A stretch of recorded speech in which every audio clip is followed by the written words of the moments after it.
اس کی دریائے معرفت سے میں قیمتی موتی جو ہیں وہ چن کے باہر لاتا ہوں۔ شیخ محمد بن فضل رحمۃ اللہ علیہ ان کا قول پاک ہے کہ المعرفت حیات القلب مع اللہ تعالی، جو معرفت الہیہ ہے وہ قلب مومن کی حیات کی طرح ہے۔ تمہارا معلوم سے نامعلوم کی طرف سفر کرنا وہ تفکر ہے۔ تفکر کے بھی 3 درجے ہیں۔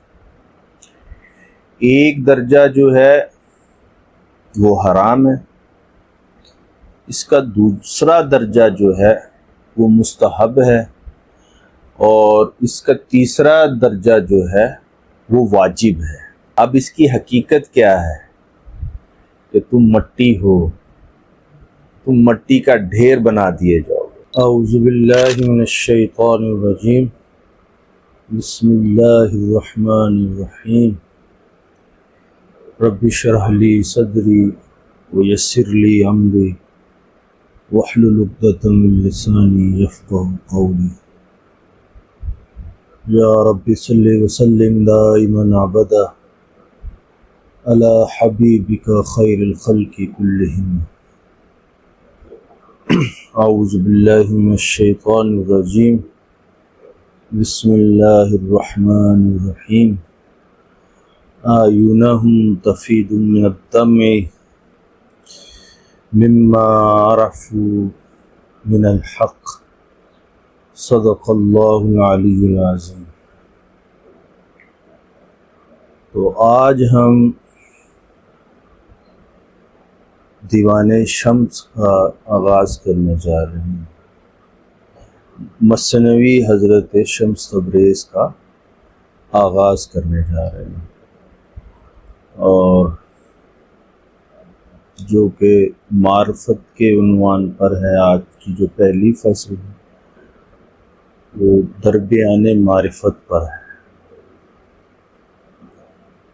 اور حضرت شمس تبریز رحمۃ اللہ علیہ یہاں معرفت کے عنوان پر، معرفت کے موضوع پر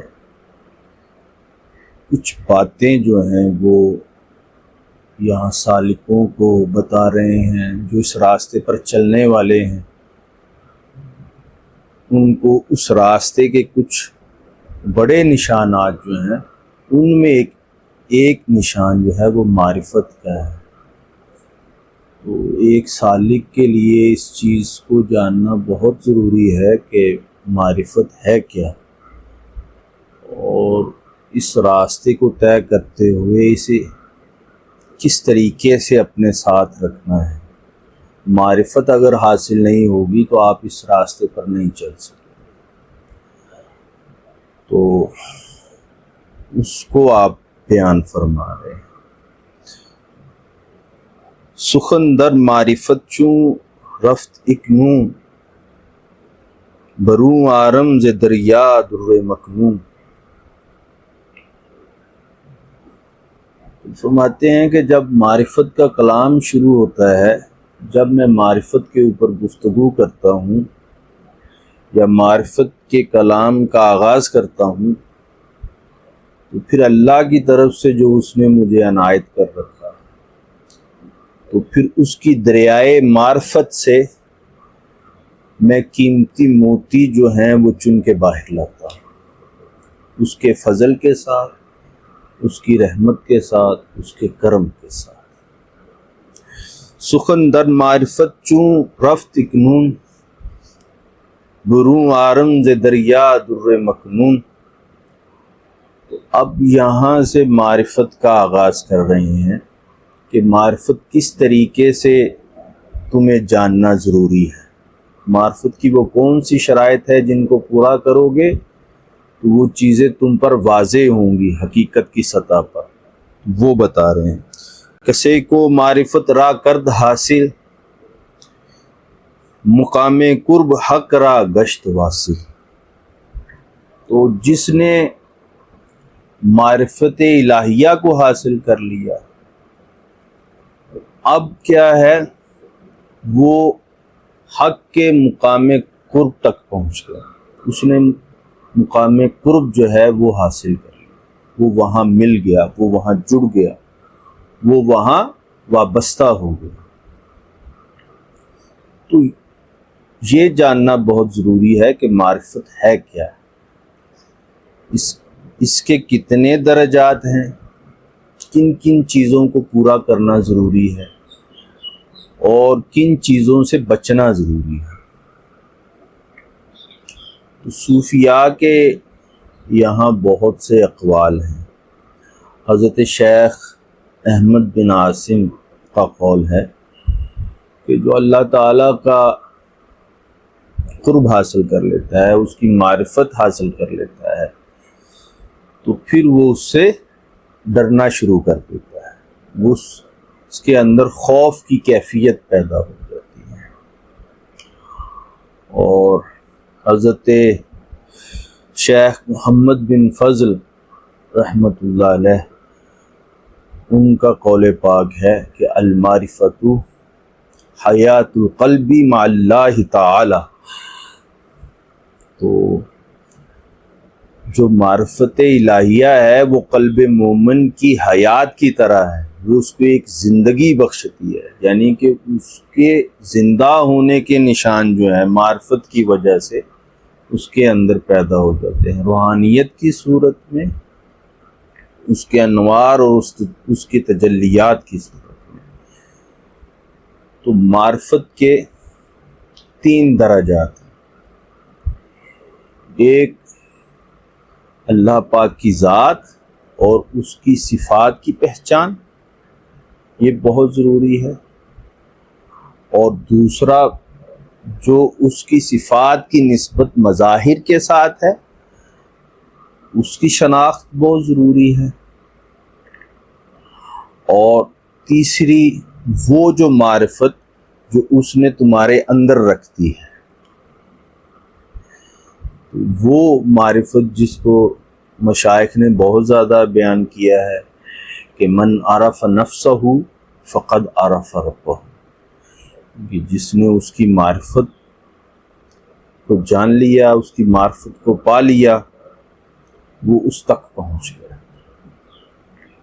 تو یہاں ان 3 چیزوں کو جاننا بہت ضروری ہے۔ معرفت کا وہ حصہ جس کا اللہ تعالیٰ کی ذات اور اس کی صفات کے ساتھ تعلق ہے، وہ تمہارے اندر دین کی روشنی کو پیدا کرے گی، تمہارے اندر دین کی پختگی لے کر آئے گی، اور اس کی وہ معرفت جو اس کے مظاہر کے ساتھ تعلق میں ہے، اس کی صفات اور اس کے اسماء کے فیض سے، وہ تمہارے اندر اس کا کرم، اس کا فضل کیا ہے، اس کی عنایت کیا ہے، اس کی شناخت پیدا کرے گی، اور تمہارے اندر جو اس نے اپنی معرفت رکھ دی ہے، اس کی شناخت سے تم اس تک پہنچ جاؤ گے، اس کی حقیقت کو پا لو گے۔ تو یہ معرفت کا بیان ہے جس کو صوفیاء نے بیان کیا ہے کہ اس کو جان لو تاکہ تم اپنی حقیقت کو جان لو، اس کی حکمت کو جان لو، اور معاملات کے اندر جو تدابیر اختیار کی گئی ہیں ان کو جان لو، یعنی کہ مظاہر کو کس طریقے سے کیوں پیدا کیا گیا، اس کی جو حکمت ہے وہ تم تک پہنچ جائے گی، اور جب تم اپنی معرفت کو جانو گے تو پھر ان تمام چیزوں کی حکمت، بصیرت، اور ان کے اندر جو بھی حکمت الہیہ کے تحت جو تدابیر اختیار کی گئیں ان کی معرفت وہ تمہیں حاصل ہو جائے گی۔ تو اب یہاں کہتے ہیں کہ ایک پہلی شرط ہے اس معرفت کو اختیار کرتے ہوئے، اس معرفت کو جانتے ہوئے، وہ پہلی شرط کیا ہے؟ ترا باید تفکر کرد باخود کہ از خاک مخمر صورتم کرد۔ تو پہلے تجھ کو چاہیے کہ تفکر حاصل کرو۔ اب یہ جاننا بھی بہت ضروری ہے، صوفیاء کے ہاں تفکر کی اصطلاح بھی بہت زیادہ استعمال کی جاتی ہے۔ اور تفکر سے مراد وہ معلومات ہیں جو تمہارے شعور کے اوپر ظاہر ہیں. معلومات وہ معلوم جو تمہارے اوپر ظاہر ہے. معلوم ظاہر ہوتا ہے اور وہ تمہیں اس کے نامعلوم کی طرف سفر کرواتا ہے. یعنی کہ تمہارا معلوم سے نامعلوم کی طرف سفر کرنا وہ تفکر ہے. ذہن کی وہ کوشش وہ جو عقل کے ذریعے سے بھی کرتا ہے اور قلب کے ذریعے سے بھی کرتا ہے. وہاں اس کو شعور قلبی کے ذریعے سے بھی وہ اس کے اوپر کام کرتا ہے اور جو اس کا شعور عقل ہے اس کے ذریعے سے بھی وہ اس کے اوپر کام کرتا ہے. تو تفکر جو ہے وہ شعور کا تعقل کا پہلو ہے. اس کے ذریعے سے وہ یہاں چیزوں کو جاننے کی کوشش کرے گا، وہ تفکر ہوگا. لیکن صوفیاء نے بھی اس کی درجہ بندی کر دی. وہ فرمایا کہ تفکر کے بھی 3 درجے ہیں. ایک درجہ جو ہے وہ حرام ہے، اس کا دوسرا درجہ جو ہے وہ مستحب ہے، اور اس کا تیسرا درجہ جو ہے وہ واجب ہے. پہلا درجہ جو ہے وہ جو حرام ہے، جن چیزوں میں تم تفکر نہیں کر سکتے، وہ یہ ہے کہ اللہ کی ذات اور اس کی صفات میں تفکر جو ہے وہ حرام ہے، کیونکہ وہ تمہیں حیرت میں ڈال دے گا. وہ حیرت کا تخم ہے. وہ تمہارے اندر حیرت کو اس طریقے سے پیدا کرے گا کہ تم یہ نہیں جان سکو گے، کبھی بھی اس تک نہیں پہنچ سکو گے. عقل کی اس نارسائی کو سمجھنا پہلے سے بہت ضروری ہے کہ عقل وہاں تک رسائی اختیار نہیں حاصل کر سکتی. تو یہ حرام ہے. اور دوسرا جو تفکر کا درجہ ہے اسی کے اندر، وہ یہ ہے کہ لوگوں کی تو میں نہ رہو کہ وہ کیا کر رہے ہیں، ان کی پوشیدہ باتوں کو جاننے کی کوشش نہ کرو. تو وہ تمہارے لیے خصومت کا باعث بنے، یعنی کہ وہ تمہارے اندر لڑائی جھگڑا اور پریشانی کا باعث بنے. اور اس کے اندر ہی جو اس کا حرام کے اندر تیسرا درجہ ہے، وہ اعمال کی جو جزا ملنے والی ہے اس کو سمجھنا ہے کہ ہم کسی کے بارے میں یہ نہیں کہہ سکتے کہ یہ اپنے اعمال کی بنیاد پر کس جگہ کھڑا ہوگا. تو وہ تمہارے اندر تہمت کا جو بیج ہے وہ پیدا کرے گا. تو کیونکہ کوئی نہیں جانتا کہ وہ اپنے اعمال کی بنیاد پر جنت میں جائے گا یا دوزخ میں جائے گا. وہ فیصلہ اللہ کے ہاں ہے، وہ اس کی تقدیر ہے. وہ اپنی تدبیر سے بہت زیادہ نیک اعمال کرنے والے کو بھی کس جگہ کھڑا کرتا ہے، یا بہت زیادہ برائی میں مبتلا شخص کو کس جگہ کھڑا کرتا ہے، یہ کوئی پتہ نہیں ہے. کہ وہ اپنے آخر میں توبہ اختیار کر لے اور یہ اپنے آخر میں دوزخ میں چلا جائے. تو اعمال کی جو جزا ہے اس کی بھی ٹو میں رہنا یا اس کے اوپر کوئی موقف اختیار کرنا وہ تہمت کا باعث ہے. تو یہ جو 3 درجے ہیں حرام کے ہیں، اور جو مستحب درجے ہیں اس میں پہلا درجہ یہ ہے کہ اللہ نے اپنے خالق ہونے کے ناطے سے، اپنی قدرت کے ذریعے سے جو اپنی مخلوقات پیدا کی ہیں ان کو جاننا وہ بہت ضروری ہے. وہ آپ کے اندر حکمت کو پیدا کرے، یہاں سے حکمت آپ کے اندر پیدا ہوگی، اور کہ اس نے ان چیزوں کو کس وجہ سے پیدا کیا، اس چیز کی جو حکمت ہے وہ پیدا ہو جائے گی آپ کے اندر، آپ کو اس کا ادراک حاصل ہو جائے گا. اور اس کا جو دوسرا درجہ ہے وہ جو واجب ہے تیسرا درجہ وہ ہے اس کی نعمتوں کو جاننا،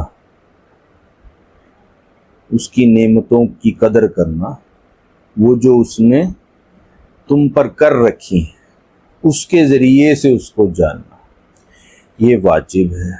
اور اپنے اعمال کو اور اپنی گفتار کو کہ میرے اعمال جو ہیں وہ بخیر انجام تک پہنچ رہے ہیں، اس چیز کو جاننا بھی بہت ضروری ہے۔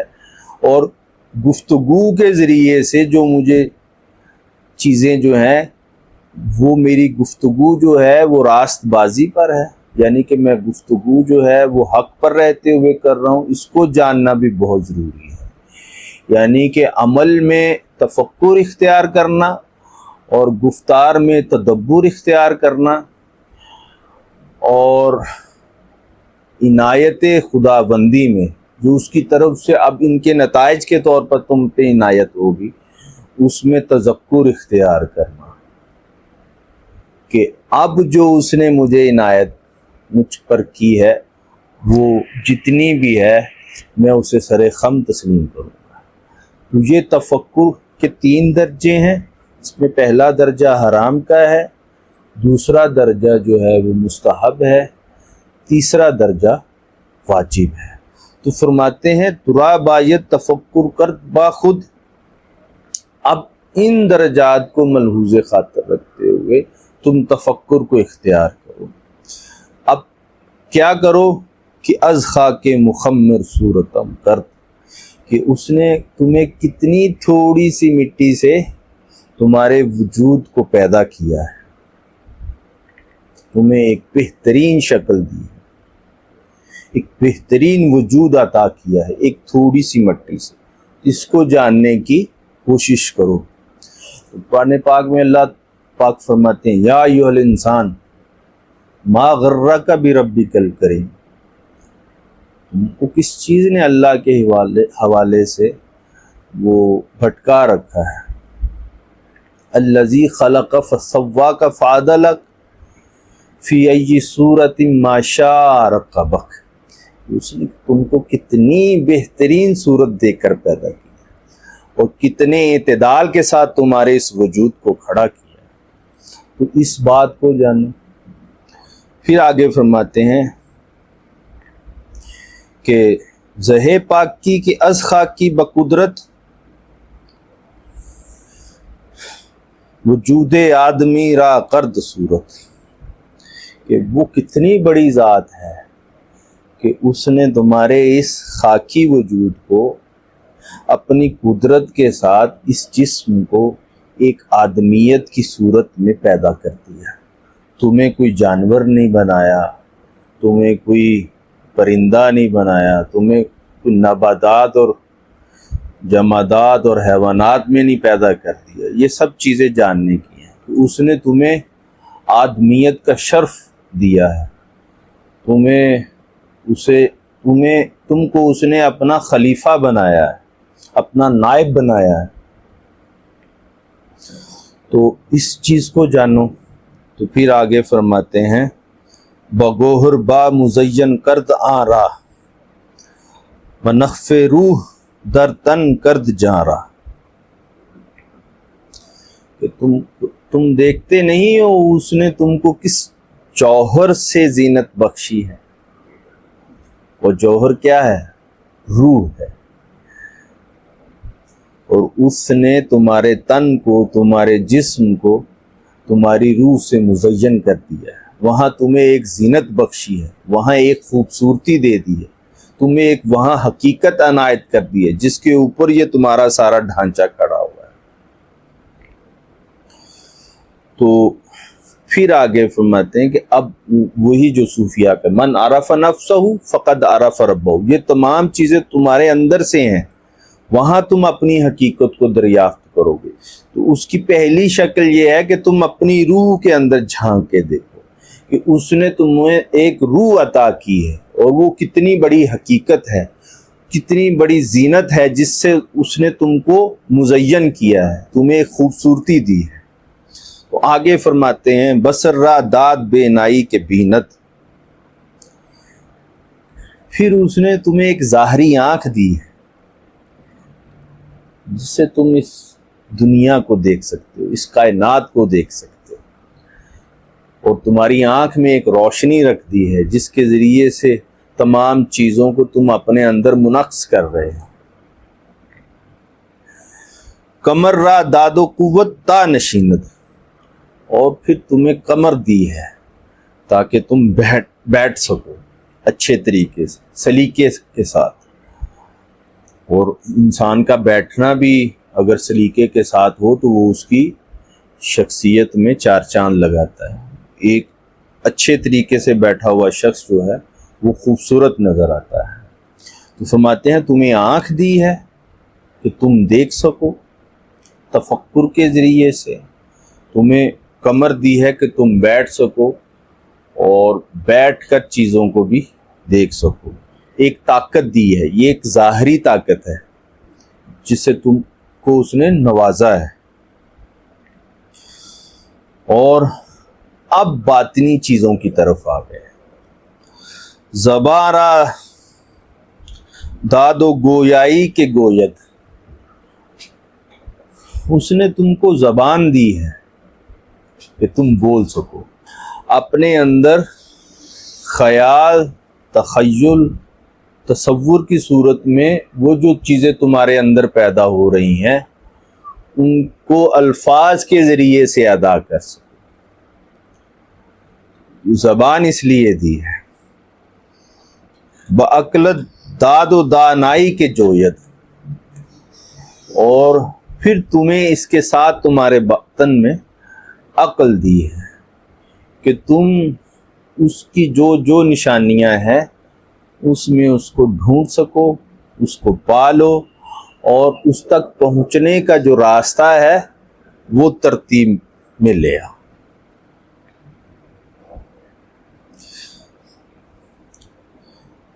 دیگر در دست و دیگر ہر دو پارا، پھر اس نے تم کو دو ہاتھ دیے ہیں جس سے تم طرح طرح کے کام لے سکتے ہو، اور پھر دو پاؤں دیے ہیں جس کے ذریعے سے تم چل کے اس کی طرف جا سکتے ہو۔ وہ باطنی بھی ہیں اور وہ ظاہری بھی ہیں۔ ظاہری ہاتھوں کے ذریعے سے مراد یہ ہے کہ یہاں ہم اپنے ظاہری معاملات کے کام لیتے ہیں، اور باطنی ہاتھ وہ ہمت ہے جو وہ ہمیں عطا کرتا ہے روحانی معاملات کو سر انجام دیتے ہوئے۔ اور دو پاؤں وہ بھی اسی میں شامل ہے۔ روانی داد ہر یک جملہ ہارا، تو ان میں ایک روانی رکھ دی ہے، وہاں ایک قوت ہے کہ وہ چلتے ہوئے اعتدال کے ساتھ اور روانی کے ساتھ چلتے، وہاں کوئی مشکل نہیں۔ تو پھر فرماتے ہیں جو از خاکیم و آخر خاک کر دیں، یہ تو اس کی ظاہری نسبتیں ہیں، اب اس کی حقیقت کیا ہے کہ تم مٹی ہو، تم مٹی کا ڈھیر بنا دیے جاؤ گے۔ آج تمہیں کچھ لوگ جانتے ہیں، ایک وقت آئے گا کہ تمہیں کوئی جاننے والا نہیں۔ اس سے کیا ہوگا؟ تمہارے اندر عاجزی اور انکساری پیدا ہوگی، اللہ کے حضور تم اور جھک جاؤ گے۔ تو فرماتے ہیں کہ اب جب اس چیز کی معرفت کو حاصل کر چکے ہو، اس چیز کا ادراک جو ہے وہ تم تک پہنچ گیا ہے، تو آگے کیا کرو؟ بجا دادنے چرا غمناک کرتے ہیں، تو پھر یہ اپنی جان اس کی راہ میں وقف کر دینے میں غمناک کیوں ہوں؟ وہاں کیوں خود کو پیچھے رکھ رہے ہو؟ کیوں اس کی طرف دوڑ کر نہیں جا رہے؟ وہ تو خود کہہ رہا ہے فَفِرُّوا إِلَى اللَّهِ، دوڑو اللہ کی طرف۔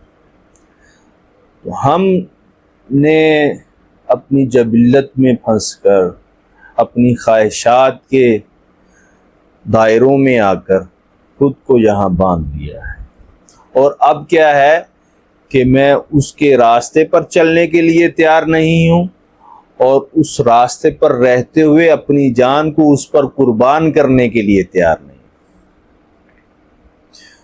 تو اب آخری شعر میں فرماتے ہیں بدیں گونے چوں با شناسی خدا را، جس نے ان تمام چیزوں کو، ان تمام شرائط کو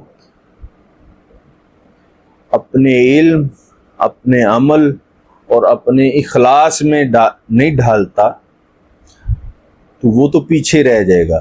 جو اب اپنے علم، اپنے عمل اور اپنے اخلاص کی بنیاد پر ان چیزوں کو پورا کرتا ہے، پھر کیا ہوگا؟ شوی واصل کنی حاصل خدا را، اب وہ خدا کے ساتھ مل بھی جائے گا، اس کو پا بھی لے گا۔ بہت ضروری ہے کہ ہم یہاں معرفت الہی کو اختیار کرتے ہوئے اس کی معرفت کو جانیں اور اس کے درجات کو جانیں، وہاں تفکر کو اختیار کریں اور پھر تفکر کے جو درجات ہیں ان کو جانیں، جو حقیقت اس نے ہم میں رکھتی ہے اس کو جاننے کی کوشش کریں، جو مظاہر کی صورت میں، فطرت الہیہ کی صورت میں ہے ان کو جاننے کی کوشش کریں، تاکہ اس کی معرفت جو ہے وہ ہم کو حاصل ہو۔ اس معرفت میں جو اس کی حکمت ہے، جو اس کی بصیرت ہے، جو اس کی فراست ہے، وہ ہم کو حاصل ہو۔ تو اللہ پاک سے دعا ہے کہ اللہ پاک ہمیں یہاں حضرت شمس تبریز رضی اللہ تعالیٰ عنہ کی طرف سے ملنے والے فیوز و برکات کو سمیٹنے کی توفیق عنایت فرمائے۔ وما علینا الا البلاغ المبین۔